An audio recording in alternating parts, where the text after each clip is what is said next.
Orense, a quien nos damos nuestra más cordial bienvenida a la Biblioteca Manuel Andújar. Agradecemos también aquí a la Consejería y la Casa de Cultura de San Lorenzo del Escorial por permitirnos este espacio para desarrollar nuestras actividades. Solicitamos de la manera más atenta, por favor, cierren sus teléfonos móviles o pónganlos en modo avión para no molestar la intervención de nuestro invitado. Continuamos hoy con el ciclo que hemos titulado Pintores para recordar. Recordar esos pintores que todos conocemos sus obras, pero que a veces no relacionamos con su nombre. La conferencia de hoy pretende rescatar del olvido uno de los pintores que mejor ha reflejado la vida, el ambiente y la arquitectura madrileña, Eduardo Vicente. Para ello, el doctor Uña nos comenzará hablando de los comienzos del pintor junto a su hermano Esteban, que será luego máximo exponente de la escuela neoyorquina en expresionismo abstracto, y su compromiso posterior con las misiones pedagógicas, concretamente a través de los museos del pueblo, actitud que tras la guerra civil le arrastraría a la marginación, viéndose obligado a abandonar los pinceles por la brocha gorda, hasta su posterior rescate por José María Cousío y Eugenio de Rovira, quienes lo volvieron a valorar en su justa medida como artista. Eduardo Vicente reflejó que mejor que nadie a Madrid y sus gentes, sus cafés, su arquitectura y sus paisajes. Al final de la década de los años 50, cuando se introducen las propuestas de los informalismos, su estilo de pintura figurativa y costumbrista pierde popularidad y comienza su declive.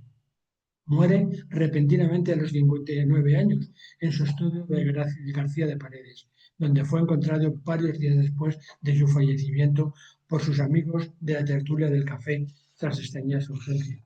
Pero permítanme presentar a nuestro conferenciante de hoy, el doctor Rafael Uña Orejón, aunque seguro que todos lo recordamos de su anterior intervención, en la que nos habló de las enfermedades infecciosas en la pintura. Realizó estudios de licenciatura en Medicina y Cirugía en la Facultad de Medicina de Alcalá de Henares durante los cursos académicos 76-82 con la calificación de sobresaliente. Es médico de la especialidad de anestesiología y reanimación del Hospital Universitario La Paz. Tiene reconocida suficiente investigadora por el Departamento de Fisiología y Farmacología en sesión celebrada el 14 de diciembre del 2003 en la realización del programa de doctorado y habían obtenido por la Universidad de Alcalá de Henares en la Facultad de Medicina. En el Departamento de Farmacología por la tesis Atracciones inmunológicas en cirugía cardíaca con circulación extracorpórea, con la calificación de cum laude. Ha publicado una gran cantidad de artículos científicos desde 1992 hasta las fechas actuales. Ha colaborado en muchísimos congresos de medicina. Es un aficionado entusiasta en temas de arte e historia, como el que nos hará el favor de ilustrarnos hoy. Muchas gracias a todos, al doctor Uña, y le dejo. Bueno, pues muchas gracias por esta presentación y muchas gracias por dejarme volver aquí a vuestra casa, el Ateneo Escurialense. La verdad es que cuando me lo comunicaste me hizo mucha ilusión que volviese a repetir. Digo, bueno, no les debí dormir tanto, como soy anestesiólogo, digo, igual les dejé tan dormidos que ya se olvidan de mí, pero creo que no, no les dormí tanto y me dejan repetir. Y efectivamente vamos a hablar de un pintor para mí injustamente olvidado. Yo estoy seguro que ahora preguntamos quién es Eduardo de Vicente y casi nadie sabe quién es Eduardo de Vicente. Bueno, es de como tantos pintores con una técnica excelente, pero yo creo que como en pintura se han impuesto unas nuevas tendencias, sobre todo al final de los años 60, pues ha pasado totalmente al olvido. Vamos a ver si le recuperamos, como es la intención de este ciclo de charlas, y por lo menos pues le reponemos de este olvido tan injusto. Bueno, voy a empezar contando una anécdota que la verdad no sabía si contarla o no, pero al final me he decidido. Este era yo cuando era joven, como veis ha pasado 36 años. El otro día que estaba viendo las diapositivas vi el calendario del fondo y me entretuve en ampliarlo para ver qué fecha era. Era 1990, o sea, han pasado 36 años, no veis que estoy ahí más jovencito, tengo más pelo, en fin. Y cuando yo estaba empezando mi carrera profesional, pues yo tenía un planteamiento que, por otra parte, creo que era el planteamiento de todos los de mi generación, y es que yo me quería casar y quería tener una hipoteca, en fin, y esto me exigía que tenía que hacer muchas guardias. En fin, no es que uno haciendo guardias se haga rico, pero por lo menos te da un poquito más de soltura. y pues todas las guardias que se hacían, todas las tardes que se proponían, yo me apuntaba y las hacía. Y claro, ya llegó un momento que dije, "Jo, ¿y todas estas guardias dónde se va? Yo quiero ver dónde se está yendo algo concreto". Y entonces decidí que a cada uno de mis hijos pues les iba a comprar un cuadro, les iba a regalar un cuadro pues en honor a todas las guardias que había hecho. Y paseando un día por Alfonso XIII, por la calle Alfonso XIII, vi este cuadro. Lo vi y me gustó, efectivamente. Pensé, ay, qué bonito es este cuadro. Y ojo, para mi hija, pues creo que sería el cuadro ideal. Pasé, pregunté el precio, calculé no los meses, sino los años que tenía que hacer de guardia y decidí que mejor lo dejaba. Pero bueno, el destino quiso que a los meses volví a pasar y volví a ver el cuadro. Y claro, digo, joder, pues es que a mí este cuadro me gusta y me gustaría tenerlo para mi niña. Entonces invité a mi mujer que me acompañase para que ella decidiese y vio el cuadro muy bonito a casa después de enterarse del precio. Olvidamos el cuadro hasta un año después, en Navidades, y volví a pasar por ahí y tuve una debilidad tremenda y es que pasé al anticuario, volví a pasar y me dice el anticuario, mira, si te llevas el cuadro, te regalo este catálogo de una exposición que hubo al final al final de los años 90, te regalo este catálogo. Y digo, bueno, pues hombre, un catálogo. El caso es que abrí el catálogo y bueno, mi apellido no es que sea de lo más normal, pero veo las personas que han contribuido donando cuadros para la exposición de Eduardo Vicente que se hizo en el Museo Municipal de Madrid. Y claro, me llamó la atención Ascensión Uña, Juan Uña, Manuel Varela Uña. Digo, hombre, este cuadro, yo soy Rafael Uña, tengo que comprarlo. Así que ya ahí sí que decidí yo y me até la manta a la cabeza y digo, pues para adelante, este cuadro me estaba esperando y definitivamente lo compré. Tuve que hacer bastantes guardias.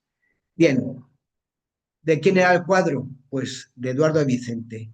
Eduardo Vicente es este personaje. Yo le describiría, pues, un hombre con cara más bien de antiguo, quizá porque la foto en blanco y negro también ayude. El peinado, pues, hombre, tampoco es que sea muy moderno, engominado para atrás, la frente muy ancha, la mirada parece que es una mirada viva, un bigotito pequeño, tiene una cara de hombre serio. Y este es Eduardo Vicente. Aunque Juan Ramón Jiménez, en su serie de españoles de Tres Mundos, lo describe de otra forma, algo más poética que yo lo he leído muchas veces y es verdad que después de leerlo muchas veces digo, Juan Ramón Jiménez tenía razón.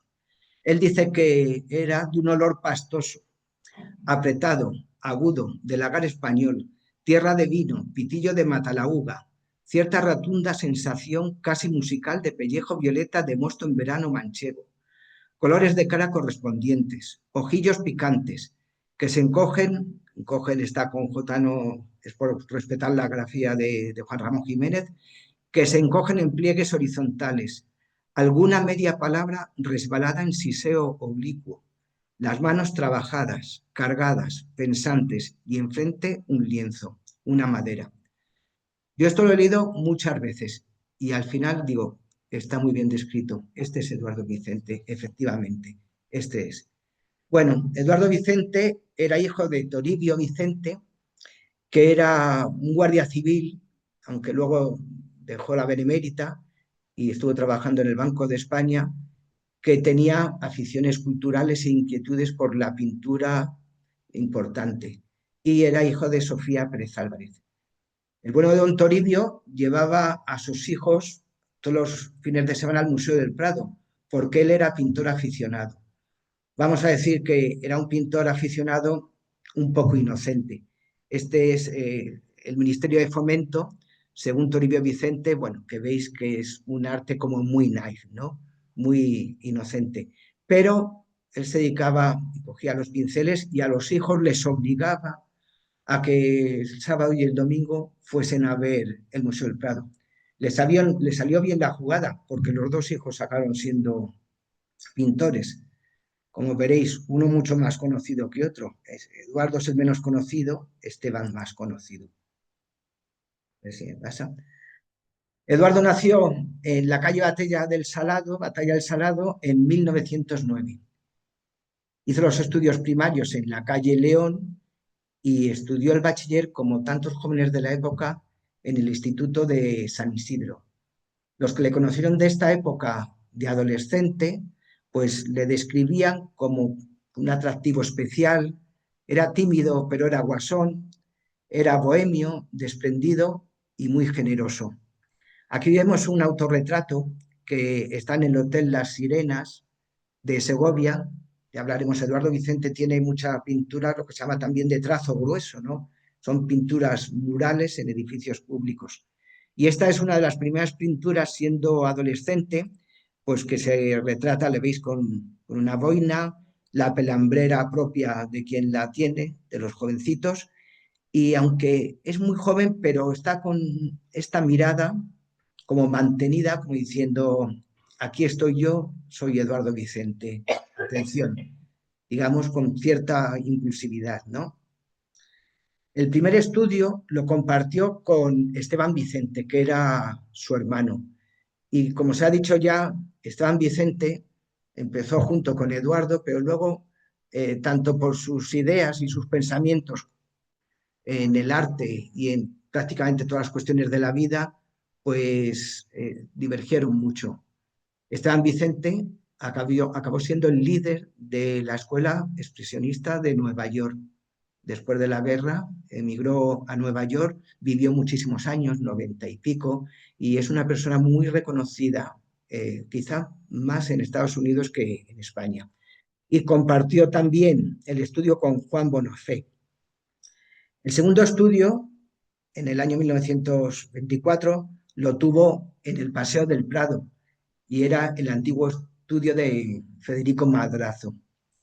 Y todavía tuvo un tercer estudio que curiosamente fue el estudio anteriormente de Juan Gris. En 1928, el Ateneo, el de Madrid, le invitó con 19 años a hacer su primera exposición sobre temas matritenses y paisajes de la ribera del Jarama. Y es un poco donde se dio a conocer de una manera pública. Estos años fueron unos años felices. Yo creo que compartían juventud, ilusión, alegría con su hermano Esteban y con Ramón Gaya, uno de sus mejores amigos, sobre todo por esta época, en los años 30. Aquí los vemos como Esteban hace un retrato de Eduardo y como Ramón Gaya también ve a Eduardo y Vicente. Y este año, 1930, es un año muy especial en la vida de Eduardo y Vicente, porque conoce a Manuel Bartolomé Cosío. Manuel Bartolomé Cosío es un personaje, es un pedagogo que, bueno, porque ha nacido aquí, si no, igual que hay una película sobre María Montessori, Bartolomé Cosío tendría que tener una película como un líder de opinión en la pedagogía. Procede de una familia cántabra, aunque él nació en Asturias, y está muy relacionado con el Escorial, porque estudió aquí el bachiller en un colegio que a mí el nombre me ha llamado la atención, que es de sacerdotes seglares. Y dice que le impresionó mucho la educación, sobre todo del padre Montaña, aunque yo creo que no coincidía mucho con las ideas del padre Montaña. Manuel Bartolomé Cosío era ahijado de Giner de los Ríos y fue el sucesor de la Institución Libre de Enseñanza, una vez que murió Giner de los Ríos. Y entre las misiones que tenía la Institución Libre de Enseñanza era acercar la cultura a los pueblos. Y esto lo hacían a través de las misiones pedagógicas. Concretamente, en el caso de la pintura, lo hacía a través del Museo del Pueblo. El Museo del Pueblo consistía en que se hacían copias de las obras más importantes del Prado y luego se llevaban a los pueblos, en este caso veis que es en Castro del Río, que es un pueblo de Córdoba, donde se exponían las obras. Y le encargó a Eduardo Vicente, de 20 años apenas, le encargó que copiase las pinturas negras de Goya. O sea que fue un reto bastante importante y debió gustar porque debió ser una calidad bastante buena. Pero bien, estalló la guerra y Eduardo tomó un partido, seguramente el equivocado en ese momento. Y entonces hay unos años en que colabora con la CNT, con otros sindicatos, y empieza a hacer una pintura, pues bueno, un poco, yo lo digo que es un poco panfletaria. Es una pintura bastante desconocida, a que es esta que pasaron los fascistas. Es pintura con una pincelada muy ágil, un trazo muy rápido, se hace simplemente con tinta china y con una sombra de carboncillo. Esta pintura, en cierto modo, aunque formalmente es totalmente diferente, pero recuerda a la de Eduardo de Rosales, la muerte de Lucrecia, en la que Lucrecia había sido ultrajada y están sus padres consolándola. Aquí vemos también a la mujer que había sido ultrajada. De esta misma época es La Guardia durante el descanso. Bueno, pues vamos a decir que es pintura muy cuartelera, muy del momento, y Los milicianos de guardia. En el 1937 es cuando nace su primera hija, Marisol Vicente Manrique. Bueno, pues era época que no era una época fácil. No había recursos económicos y Eduardo Vicente no podía comprar pigmentos, no podía comprar óleos y entonces se dedicó a hacer una pintura simplemente en blanco y negro. Y curiosamente, esta pintura triunfó mucho, llamó muchísimo la atención. Y él, que era bastante humilde, pues lo declara así, que pinté una serie de cuadros con la característica de un solo color, dada mi penuria económica. Esto produjo una serie de elogios que me parecen arbitrarios y sorprendentes. Mi sobriedad era forzosa e impuesta por la economía. En fin, sea como sea, no es el único pintor que ha pintado en blanco y negro por esta época, sino que Juan Barjola, con otro planteamiento totalmente distinto, pero gran parte de su obra es en blanco y negro, y Antonio Saura también, la mayor parte de su obra está en blanco y negro. Incluso en la Exposición Internacional de París, en la que España participó con un excelente edificio, sobre todo para la época, porque era un edificio racionalista muy distinto de lo que se hacía en el momento, de José Luis Ser y Luis Casa Navarro, y fue cuando se expuso por primera vez el Guernica, en blanco y negro. Es un cuadro que pagó el gobierno de la República, gracias a que fue un cuadro que se encargó y que se pagó, luego se pudo volver a recuperar porque pertenecía al Estado español. Pero bien, después de tomar partido, la guerra se acaba y la situación de Eduardo Vicente es bastante comprometida. Su hermano se va a Estados Unidos, no quiere saber nada y él decide quedarse en España, pero claro, no está reconocido. Entonces se dedicó como pintor industrial, pintor de brocha gorda. De hecho, pues dicen que reformó la mayor parte de los baños, de las escaleras y de las salas del Teatro Monumental y también gran parte de las salas pintándolos con brocha gorda del Teatro Muñoz Seca. Pero se vuelve a dar otra casualidad, como ocurre a veces en la vida, y siendo pintor de brocha gorda, le llama José María de Cosío, que es el sobrino de Bartolomé Cosío. Y José María Cosío, sabéis que estaba envuelto en la enciclopédica obra de los toros, y él quería terminar su obra de los toros como fuese. Y recurrió a bastantes ayudas, recurrió a Miguel Hernández para que le hiciese pinturas de los toros. De hecho, gracias a Miguel Hernández fue por lo que se salvó, gracias a José María Cosío, Miguel Hernández se salvó de la pena de muerte y recurrió también a Eduardo Vicente y le encargó que pintase cuadros.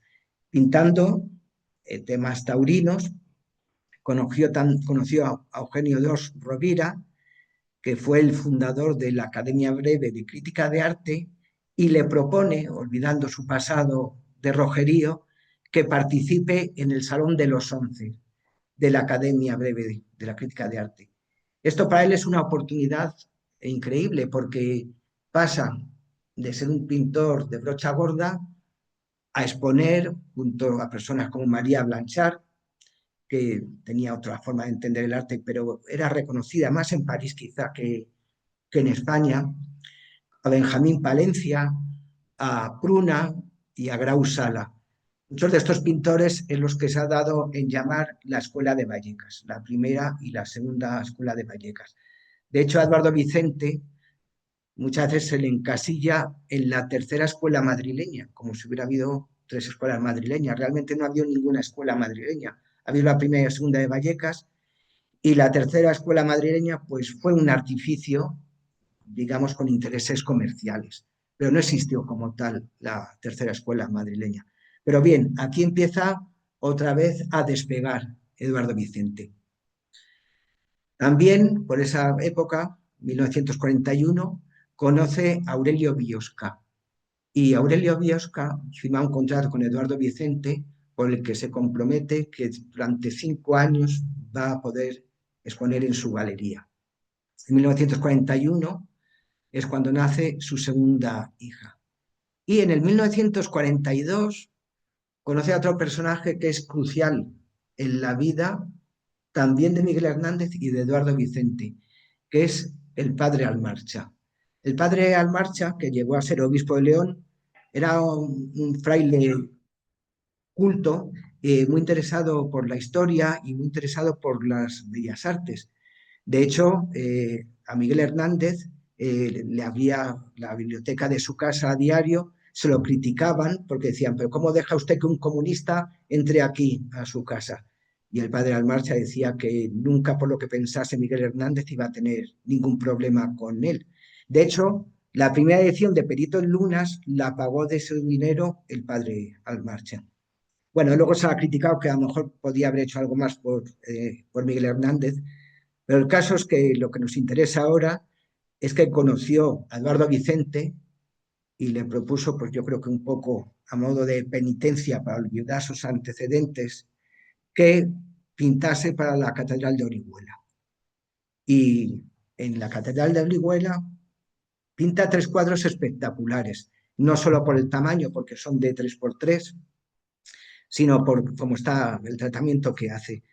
Esto es Los leprosos, que es un cuadro, esto solamente es un fragmento, en el fondo se ve las montañas de Orihuela, y Eduardo Vicente había conocido la leprosería de Fontilles, entonces sabía cómo vivían los leprosos y los representó, los dibujó pues tal como él los vio, con ropas harapientas, con vendajes para tapar sus heridas, con caras de terror.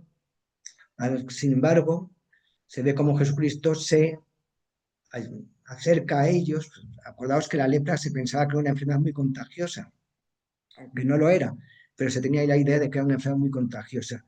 Y aquí, pues bueno, Jesucristo se acerca hacia los leprosos. Este cuadro, que está muy deteriorado, pero bueno, algo se percibe, se ve las ánimas del purgatorio. En la parte de abajo se ve cómo están bajo el tormento de las llamas, y al final pues hay como una llamada, aquí prácticamente no se ve, está muy oscuro, de los ángeles que están llamando a las almas atormentadas para que asciendan al cielo. Se dice que este personaje es Ramón Sige, que era el amigo de Miguel Hernández, al que dedicó la elegía, pero bueno, no existe certeza de que sea Ramón Sige o que no lo sea. Y hizo un tercer cuadro, que es el Bautismo de Cristo, también de dimensiones espectaculares, en el que se ve cómo San Juan Bautista está bautizando en el río Jordán a Cristo. Bien, pues después de estos 3 cuadros, el padre Almarcha dice, has expurgado tus pecados y ya vuelves otra vez a la vida pública. Y así es como retornó pues a las charlas con los intelectuales en los cafés, fundamentalmente en el café de Gijón, donde compartió, sí, es el café de Gijón, y donde compartió, digamos, su mejor amigo era Cristino Mayo, el hermano de Maruja Mayo, que era escultor. Maruja Mayo es la pintora, la que dio nombre a la Sin Sombrero. ¿Eh? ¿Sí? Sobre la Sin Sombrero, sobre Maruja Mayo. Bueno, pues era su hermano Cristino, era el escultor, era su mejor amigo. Conoció, bueno, pues a muchos intelectuales de la época y digamos que se integró a donde nunca tenía que haber dejado de estar. Aunque por lo visto sus participaciones en estas charlas pues era muy discreta porque Eduardo Vicente era una persona muy sencilla y era bastante tímido. Cuando volvió a pintar, ¿qué es lo que volvió a pintar? Cuando se le volvió a reconocer, pues a él le gustaba la gente menuda, menor, no mediocre, pero la gente sencilla, la gente que no tenía empoderamiento, que no tenía un excesivo ego, gente que trabajaba durante toda la semana y luego se iba al fútbol el fin de semana. Y para él eso se reflejaba en el rastro, que fue lo que más le gustó. Bueno, pues estos son los personajes que le gustaba a Eduardo Vicente, gente normal, pero no se dedicaba solamente a esto. Para los intelectuales estas son de sus mejores obras, porque dice que son más trascendentes. Bueno, cada uno tiene sus gustos, son ventanas abiertas en las que luego se refleja, pues como casi toda la pintura de Eduardo Vicente, bajo una nebulosa, el paisaje normalmente castellano, que era lo que más le gustaba a Eduardo Vicente. Eduardo Vicente siempre dibujó un Madrid humilde, un Madrid arrabalero, Madrid agridulce, brumoso, doliente y siempre un Madrid gris. Es un Madrid pobre, veis que no es el Madrid de los palacetes, por ejemplo, de la Castellana. Y en 1948 es un año importante también para Eduardo Vicente porque le conceden una beca, la beca Conde de Cartagena, y le permite ir a Estados Unidos. En Estados Unidos le gusta porque vuelve a ver a su hermano y se va con un personaje muy potente que es Saiz de Oiza, el arquitecto, el que construyó Torres Blancas. Y yo esta foto la tengo mucho cariño, siempre lo digo, porque esto es Torres Blancas y yo estudié en este colegio. Así que desde que yo era pequeño, pues vi cómo se construyó siempre Torres Blancas. Todos estábamos esperando, porque aquí había un cartel tremendo de Torres Blancas. Estábamos esperando que la pintasen de blanco algún día y no que se quedase tan gris.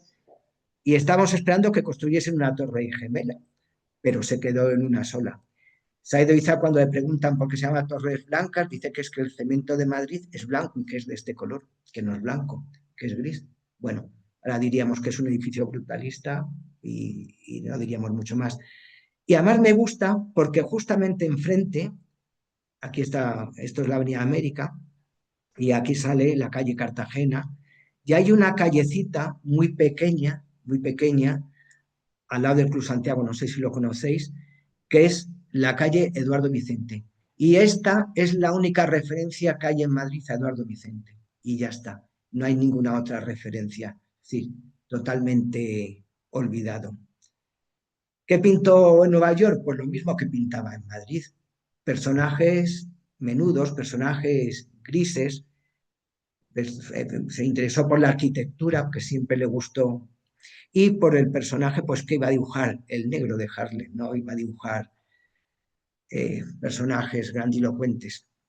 Después de Nueva York estuvo una temporada en París, donde se ve quizá un trazado un poco ya más moderno, no tan costumbrista, quizá algo menos figurativo, porque si os fijáis en esta chica, prácticamente se insinúa todo, la cara, las manos, pero no está dibujado, es decir, está como abstraído, ¿no? Empieza la abstracción abstracta, pero vuelve a lo de siempre. A él le gustaba Madrid y le gustaba sus corralas, le gustaba su arquitectura, esto es San Francisco el Grande visto desde el Manzanares, dibujaba con unos colores siempre, colores ocres, colores translúcidos, nebulosos. En Eduardo Vicente nunca se va a ver un rojo rutilante. Van a ser como siempre una tonalidad de grises. Son colores muy tristes, seguramente como fue su vida, una vida triste. Y por eso a lo mejor se alineó tanto con el personaje de la calle, con los vendedores de la Plaza Mayor, con las lavanderas del puente de Segovia y también con los paseantes de la Fuente de Apolo. La Fuente de Apolo, no sé si la conocéis, cuando Ventura Rodríguez, hemos pasado todos por ahí, cuando Ventura Rodríguez, el arquitecto, diseña el eje de la Castellana, lo hace con tres fuentes: Cibeles, mi querida Neptuno, y la Fuente de Apolo. Lo que pasa es que la Fuente de Apolo, como está en medio de Cibeles y de Neptuno, pues pasa desapercibida, prácticamente no se la conoce. Y Vicente, pues se fijaba mucho, ya lo vimos en los dibujos de Nueva York, en la arquitectura. Y siempre dibujó una arquitectura un poco de un Madrid pueblerino. Y Madrid en esa época seguramente era el pueblo más grande de La Mancha. Un Madrid aldeano, ignorante, mísero, pero un Madrid único y un Madrid irrepetible. Dibujó el Escorial, porque le gustaba mucho la Sierra de Madrid y paseaba. Este cuadro, pues ha sido un cuadro muy criticado, ha hecho muy bonito porque dicen que la perspectiva que tiene este visión del monasterio es una perspectiva imposible y quizás sea verdad que sea una perspectiva un poco forzada. A lo mejor la perspectiva es menos forzada en esta otra visión del monasterio del Escorial.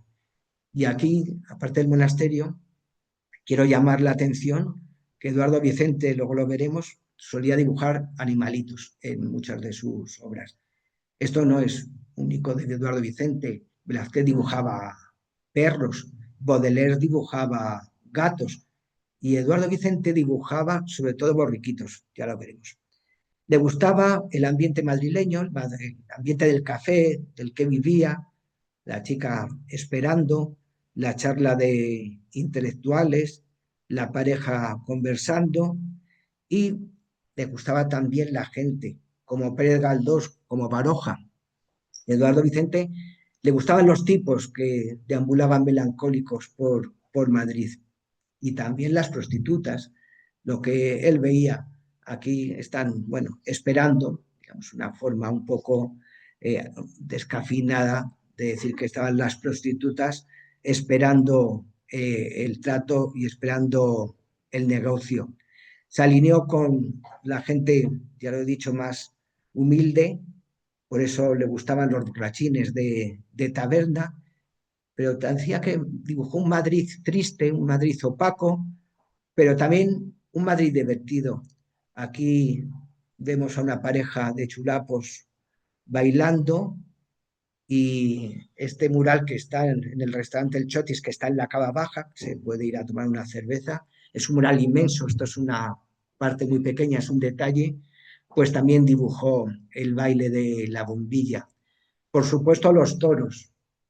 Acordaros que por Cosío fue por lo que retornó prácticamente a coger los pinceles finos y dejar el pincel grueso. Y conforme fue avanzando el tiempo, cambió también un poco la forma de ver a los personajes de Madrid. Fijaos aquí, ya son chicos más jóvenes, las chicas minifalderas, estas las de lata, son de los años, de los finales del 60, los chicos con melena, bueno, digamos que se fue amoldando un poco a lo que era el tiempo. Entonces, Eduardo lo decía muy bien, dice, yo no he pretendido hacer cosas metafísicas cuando pinto. Soy más que nada un hombre callejero, soy un zascandil y creo que no engaño a nadie. Eduardo y Vicente era un personaje, ante todo, muy honrado. Hay un Madrid de Eduardo de Vicente, el Madrid este aldeano, pero Eduardo era Madrid y ambos han desaparecido. Un apartado especial son los desnudos de Eduardo Vicente. Eduardo Vicente nunca pintó con modelos. Lo que pasa es que tenía una memoria visual prodigiosa y se fijaba en los personajes de la calle y luego los replicaba en el estudio. Nunca dibujó con modelos. Y aquí veis estos desnudos que característicamente siempre los ponía delante de una ventana. Yo con esto le quiere dar como un poco más de carga de sensualidad, ¿no? Al cuadro. Y fijaos que no insiste mucho en los detalles anatómicos, más bien es una percepción alusiva, más que descriptiva, es una dejadez en terminar el cuadro que deja como que estuviese las cosas a medio terminar. Pero cuando uno lo ve desde lejos, dice, el cuadro está completo. Sin embargo, si lo ves desde cerca, dices, el cuadro no está terminado. Lo que es lo importante, claro, la impresión que te da desde lejos es lo importante. Estos desnudos, bueno, veis que las posturas siempre se reflejan, se repiten un poco, seguramente por el hecho de pintar de memoria. Y otra vez Juan Ramón de Jiménez, viendo estos cuadros, pues vuelve a describir, con su vocabulario a veces difícil de entender, a Eduardo Vicente. Dice, la ocupación principal de Eduardo Vicente parece que es ir, venir, a borrar, a dejar, repudiar, irse y venir e irse. Bueno, no sé si lo habéis entendido muy bien, a mí me cuesta un poco, pero es como le describía Juan Ramón Jiménez. Juan Ramón Jiménez ya hemos visto que hizo murales, se pueden ver, o sea, en la Bombilla hay varias iglesias de Madrid que tienen cuadros de Vicente, pintó para varios bancos, lo que pasa es que muchos han desaparecido, porque con las reformas tenía un mural inmenso en el Banco Urquijo, que, bueno, se lo cargaron, claro, con las reformas. Y también iluminó algunos libros, uno, mi tío Jacinto de András Laszlo, y La vida de Alonso de Contreras. También colaboró con Camilo José Cela, ilustró La Colmena, ilustró La segunda vida del Buscón, en fin, tiene varios libros de Camilo José Cela que ilustró. Y os decía que Eduardo Vicente siempre dibujaba borriquitos. ¿Y por qué? Le preguntaron, ¿por qué tanto borrico? ¿Por qué tanto burro en los cuadros? ¿Sí? Porque había muchos. Porque en todas las reuniones, dice, siempre en todas las reuniones hay algún burro. Y por eso siempre dibujo burros. Bien, lo que pasa es que Eduardo Vicente se quedó anclado en su pintura figurativa, muy costumbrista, quizá en algunos casos impresionista, pero claro, en el año 57, Daualset en Barcelona, con Tapies, y el grupo El Paso en Madrid, con Antonio Saura, fijaos, la pintura de Saura, o Millares, Manolo Millares, o Canogar, Rafa Canogar, claro, ya la pintura de Eduardo Vicente como que se quedó fuera de lugar. De todas formas, el pobre Eduardo Vicente no había cumplido 60 años cuando le echaron de menos en sus tertulias. ¿Y por qué no viene Eduardo Vicente? Después de 3 días que no aparecía, pues fueron a buscarle a su estudio. ¿Quién fue? Mirar, Guillermo Uña, su amigo, y se encontró muerto. Parece que tuvo un infarto y que, bueno, pues se murió como vivió siempre, de una forma muy callada y muy gris. Y bueno, ahora sí nos fijamos, esto es Segovia y este es el Museo Esteban Vicente, que es su hermano. Y este es el expresionismo abstracto de Esteban Vicente. Y esta es mi florista. Esteban Vicente tiene este museo en Segovia. Y en Madrid Eduardo Vicente tiene esta placa en una calle. Bueno, yo personalmente me quedo con Eduardo Vicente. Nada más, muchas gracias.